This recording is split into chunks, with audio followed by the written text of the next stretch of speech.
Everyone welcome back to my new daily blog. তো আজকে আমি তোমাদের কাছে একটা ছোট্ট মিনি ব্লগ শেয়ার করবো। তো চলো শুরু করা যাক।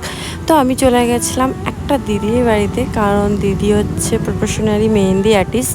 তো আমাকে সেখানে মডেল হিসেবে সে নিয়েছিল, তার স্টুডেন্টস এক্সাম আছে বলে। তো আমি মডেল হিসেবে সেখানে গিয়েছিলাম আজকে। তো এই যে দিদির বাড়িতে আমি চলেও এসেছিলাম, এসে একটু ঢং করছিলাম, তখনও পর্যন্ত কেউ সেরকম আসেনি। তো এখানে এই ব্যক্তি একাই পুরুষ, সে সব মহিলাদের মধ্যেখানে বসে আছে। তো তাকে একটু আদর টাদর করে দিলাম।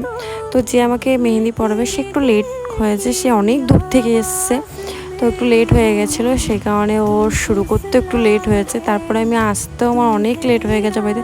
তবে সেরকম বেশি আমি ক্লিপ নিতে পারিনি। বাড়ি এসে আমি খাওয়া দাওয়া করে ঘুমিয়ে পড়েছিলাম দুপুরে। তারপর ঘুম থেকে উঠে বিকেলবেলা বেরিয়েছিলাম একটু, তারপর একটু ঘুরো ঘুরো করছিলাম, একটু আইসক্রিম খেলাম। তো খাওয়ার পরে বাড়ি চলে এসেছিলাম। তো আজকে